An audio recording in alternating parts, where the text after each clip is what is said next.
This is Carl at National RV Detroit, and I'm going to walk you through your 2020 Flagstaff Shamrock hybrid trailer.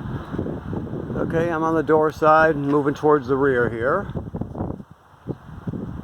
Okay. Okay, so you have a power awning with an LED strip. You have scissor type stabilizers that you crank with a crank, or you can use a 3/4 inch socket or drill attachment. Now it says right here LP disconnect, and so I want to show it to you. That's a quick connect. Make sure you turn the valve on when it's perpendicular like that is off. So after you plug in the male end, you will swing it parallel with the fitting, and that turns the gas on. You hang your griddle right out here on this rail. Okay. Also, you have antenna out for a TV set and some power, and a mount. Outside speakers, that's your furnace vent there. This is the range hood vent. So if you're going to use the range hood fan, you want to make sure that you open this baffle right here. If you can see it, it'll flap freely. Otherwise, you lock it into place like that when you're not using it. But if you're going to exhaust from the vent hood, you want to open that baffle so it flaps freely. Okay? Your steps just fold in and out of the trailer. You can adjust the length of the legs by pulling this pin right here and adjusting it to the terrain. All right, just make sure the door is open like this,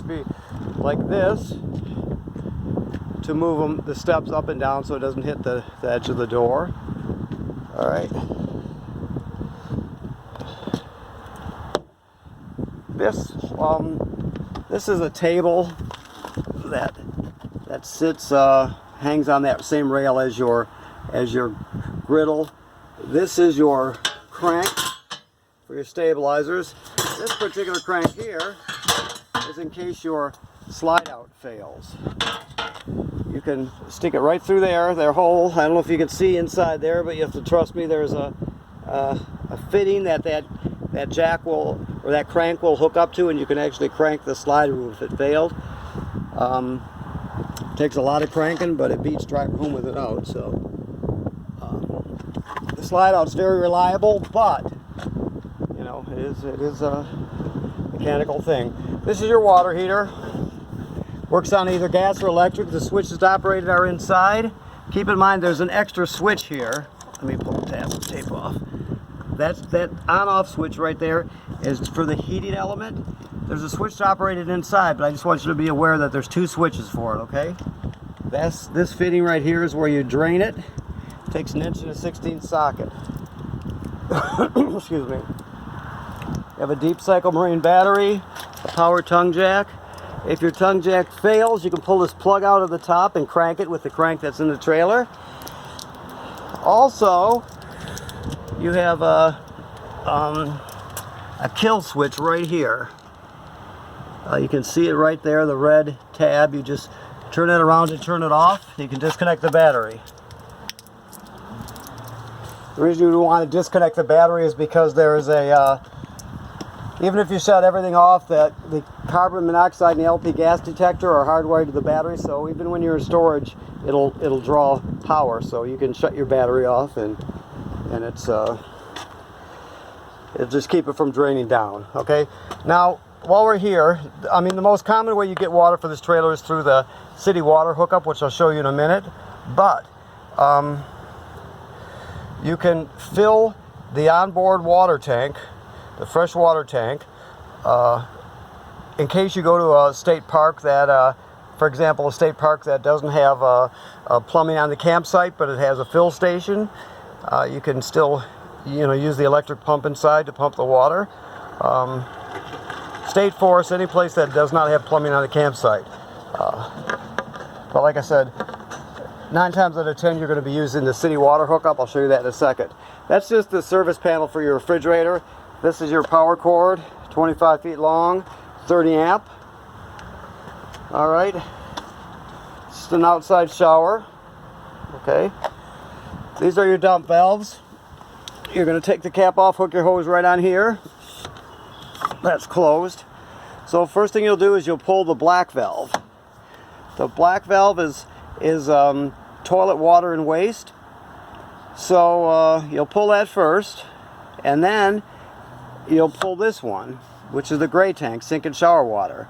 The reason you do it in that order is because obviously the sink and shower water is cleaner than the toilet water and waste, so it just helps to clean the hose out better.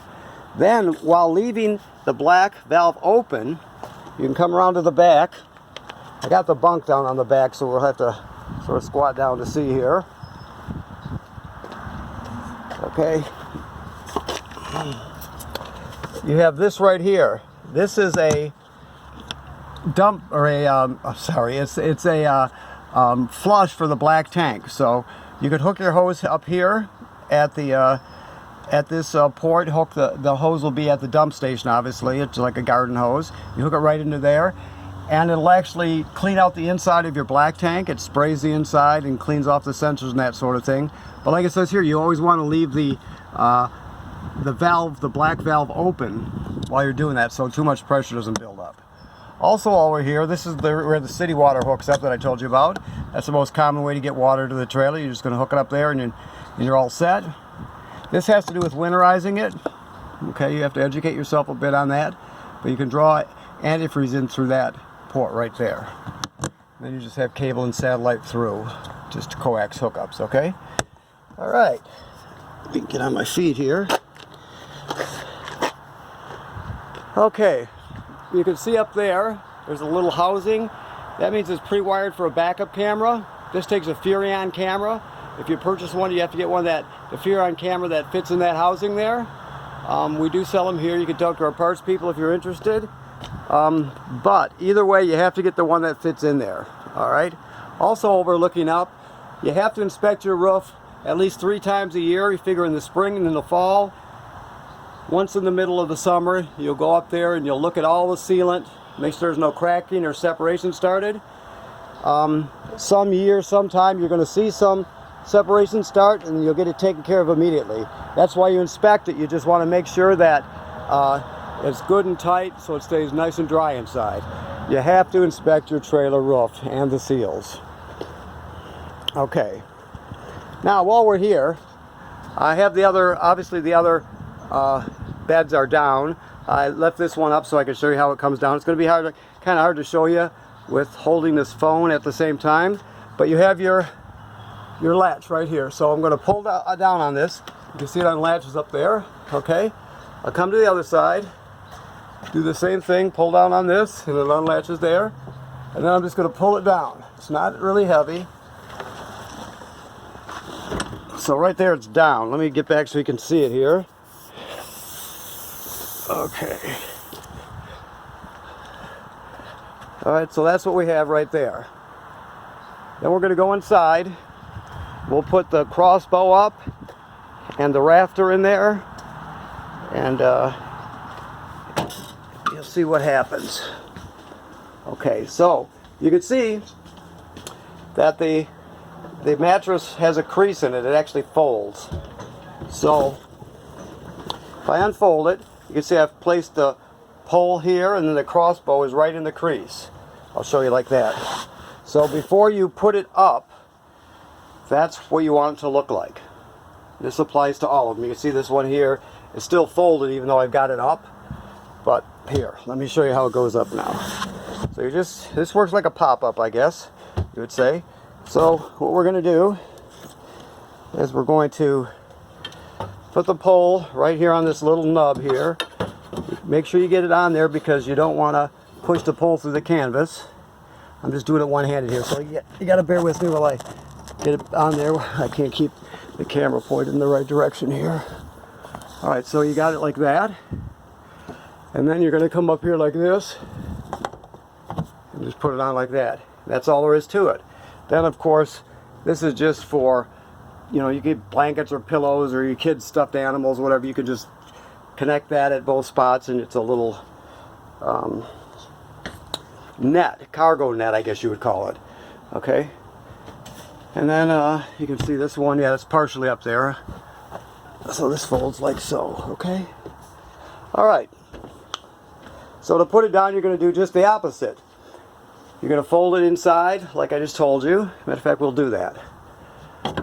So I'm going to take this off. I'm going to put it here in the crease. Let me back up so you can see. Then I'm just going to fold it over like this. Okay? And then you got it like that. Then we're going to go to the outside. You have to tuck in the canvas on both sides. One person can do it. I'm going to try to do it one-handed if I can. If not, I'll just have to set the phone down or whatever I have to do. But here we are. Let me back up so you can see. So I'm just going to grab it here. I'm going to push it up like so. Now you can see how the canvas wants to come out there. Or it's not, I mean, it needs to be tucked in, I guess I should say. So we're going to tuck it in on this side, like so. You always got to make sure the canvas is on the inside of the seal here. It's the inside of the rubber seal, or else it'll leak. So it's very important. Let me switch hands here and see if I can do it. Like this. Tuck it in. Yeah. So you make sure it's all tucked in, right? Then you're going to push it like that. And then, I know you're probably going to get seasick watching this camera work here, but then you're just going to do that. Lock it into place. Same with this side. You can see what we have. Push up and lock it into place. And that's all there is to it. Just make sure the canvas is all the way on the other side of the seal, all the way around. That's very, very, very important. These are extremely well-made trailers. Flagstaff makes some of the best trailers for the money. I'm a big fan of them. Okay, so here we are back in the trailer. This is your panel. So battery is charged. Fresh tank has a third in it because we just got done water testing it. We'll drain that out before you leave. You pick it up. Black tank is empty. You can see as it fills, it graduates up in 1/3 increments. The LEDs light up. Gray's the same way. Your awning, to extend it, you're just going like this. That's all you do. You're going to roll it out till you see the awning tube, which is coming up pretty quick. Never leave the awning out unattended. If you leave the campsite, you want to roll the awning in, because the wind can come up very quickly and damage it. So you always want to bring it in when you're not there. Okay. The slide out is all the way out already, but you're just going to slide out in, slide out out. You just hold it, your finger on the button until it gets all the way out. It'll start ratcheting, making a ratcheting noise. That you just take your finger off the button. That means you're all the way out. Does the same thing coming in. As soon as you hear that ratcheting noise, you take your finger off of it. All right. To light your water heater, you can light it on gas here, or on electric here, or on gas here. Just remember, you always want to make sure there's water in the heater before you light it. And remember I told you there was an onboard water tank to draw water from. You would turn your water pump on just like that if you have to use it. Now if you're using city water, you don't have to worry about the tank or the pump, obviously. Okay, you have lights here, like your awning light is right there. You can see it's an LED. This is the Wi-Fi Ranger. This creates basically a little network inside the trailer. So when you're looking at your cell phone or your tablet, whatever, you're looking for Sky 4. Let me show you the sticker. Sky 4 LTE 1167. That's you, right? So you will basically identify your Wi-Fi Ranger by that number. To see what the Wi-Fi Ranger sees, you go to this web page. You punch in this IP address, which is the web page for your Wi-Fi Ranger, and you'll see everything the Wi-Fi Ranger sees. You can see there's a temporary password. I've changed me now 1167. You'll obviously select your own password, something you can remember. So basically, you're gonna put the password for your Wi-Fi Ranger into all your devices, so it'll hook up automatically. And then when you get to the public Wi-Fi at the campground you're at, you're just going to go on the IP address, and you're going to find the public Wi-Fi, and if they give you a password, you'll punch the password in so you can hook up to the public Wi-Fi. So it's got a signal booster in there, a firewall. It's a very excellent signal booster, so you get much better public Wi-Fi. Now this, because it's a Sky 4 model, it does have another feature that you have to pay for, and that would be up to you to deal with. It's basically you'd have to get another SIM card, is my understanding. It still uses a SIM card, so it would be like getting another phone. You still have to pay a separate fee to your carrier, monthly fee, and it just gives you more connectivity. Most people just use the free version of it, the public Wi-Fi version of it. I mean, if you work from your trailer, you have to be connected, and I can see the value of having your carrier hookup also, but you don't need cellular necessarily. You can just use the public Wi-Fi. Okay, hopefully that made sense to you. You can always go to their website, where they got tons of videos and all kinds of good PDFs. You can even call our 800 number and they can talk you through it. So, okay, all right. So the range works like any other range. You're just going to, or like most RV ranges, I guess I would say. This is kind of an upgraded version. So I don't know if the gas is on here. Let me see. Yeah, so it lit. So basically, you just turn it on to light, and you push the button, and it lights. You can do that with each burner. Now the oven is a little different. Down here on the bottom, all the way to the back, is a pilot light. You have to trust me when I tell you that. So what you do is you go to the oven knob, you go to pilot. Then you depress it, and you're going to hold it. While you're holding it, you'll spark it here. And you do that till it lights. And when the pilot light lights, you're still holding this in. You hold it for another 10 seconds or so to heat it up. Then you go to operating temperature.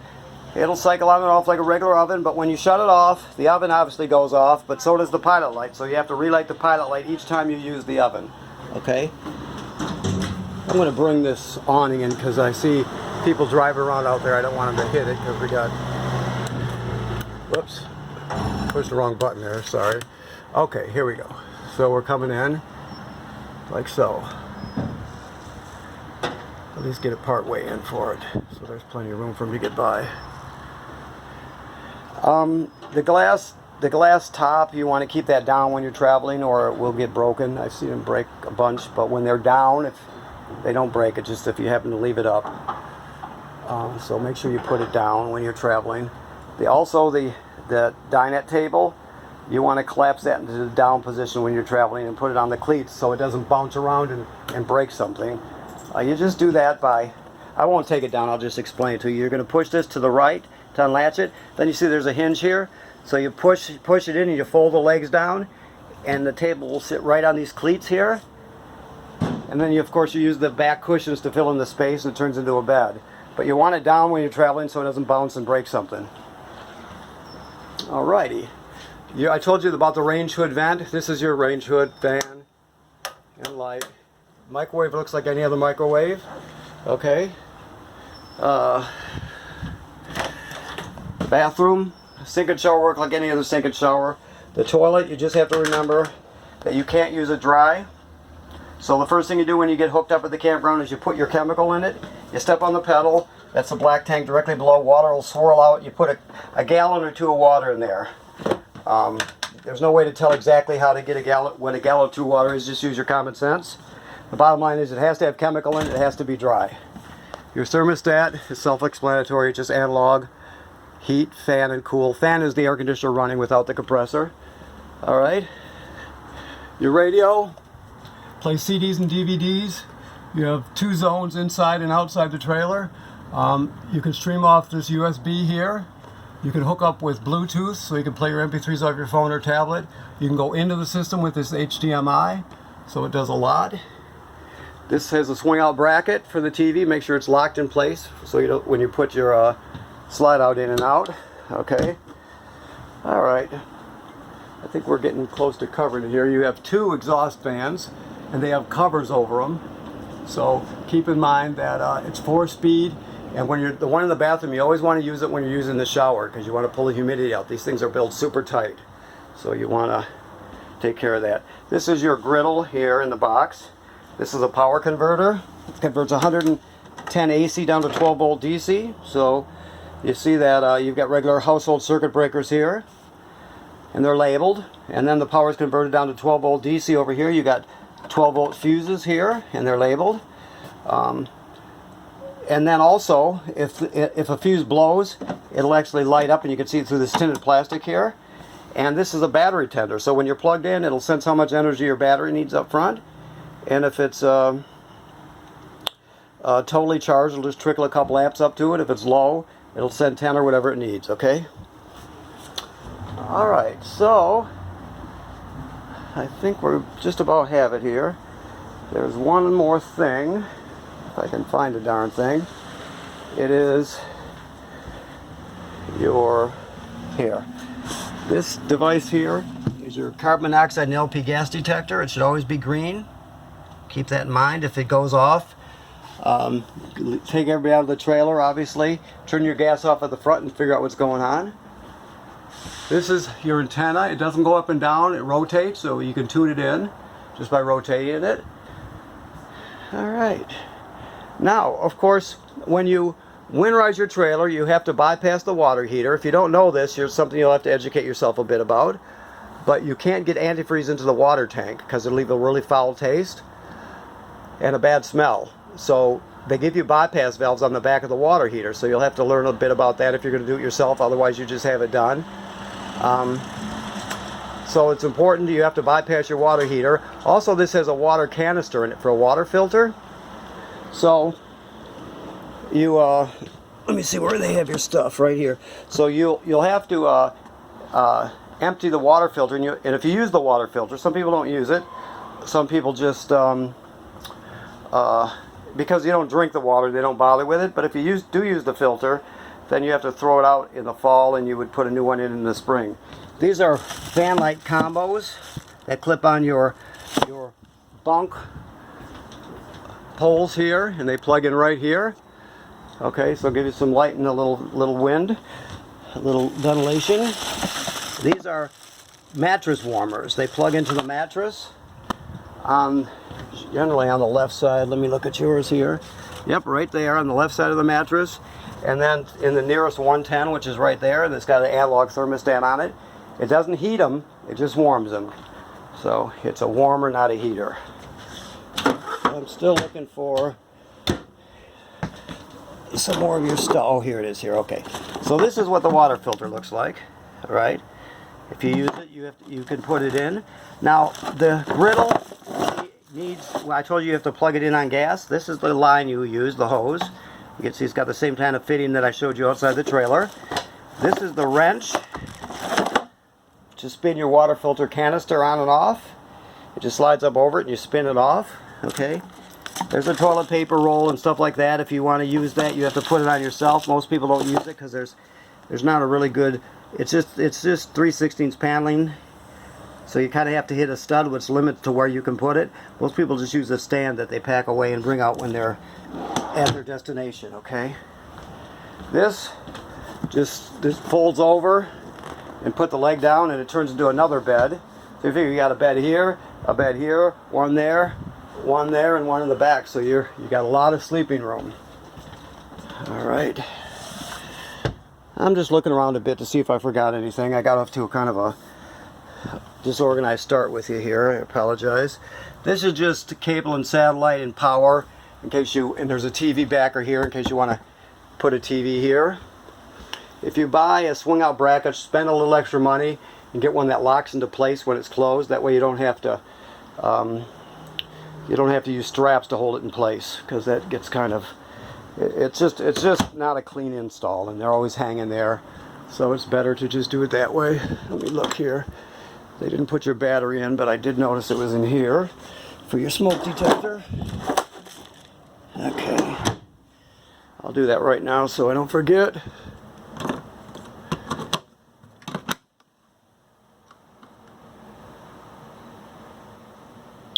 Okay. All right. So, like I said, this locks into place and swings out. I'll just show you.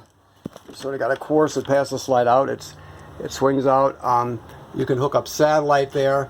Let me get over to this side. This is green here. and you want it to be green. This is the signal booster for the digital antenna. You can shut it off, but you'll get a lousy picture. So you always want that on when you're using the antenna. All right, and it does lock into place. You can see it's got this clip here, and this barrel right here clips onto it. Let me move the camera here. So it locks into place. You're just going to take it. I know you can't see what I'm doing here. It's very tough to do both. I don't want to get fingerprints on your TV.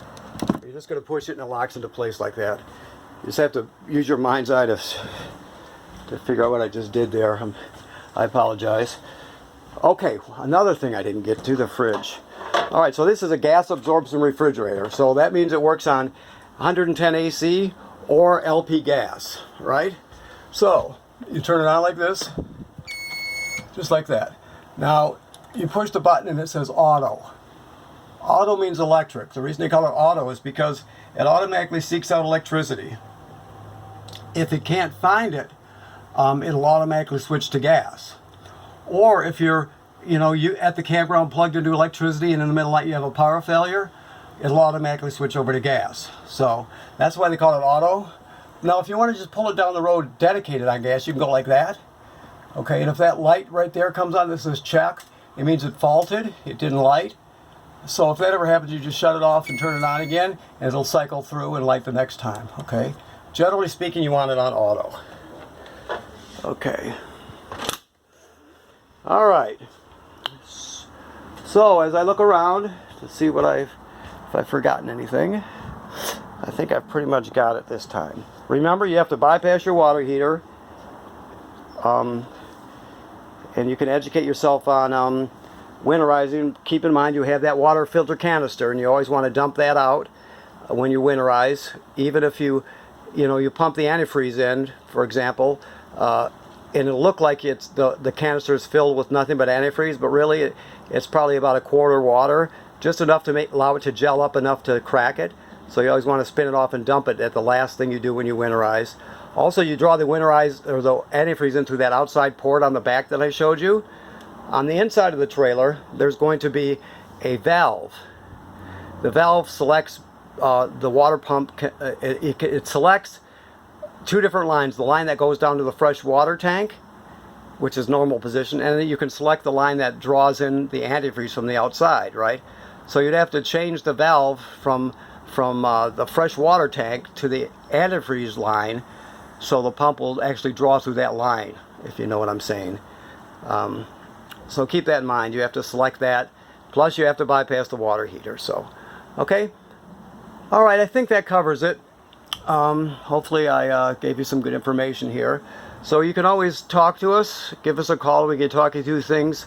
There is an online video, and I'm not sure if you still get a DVD with this trailer. You might. Maybe if so, it's probably glued to the to your manual, but I know a lot of the manuals are online now, so either way you can watch the online videos if you haven't.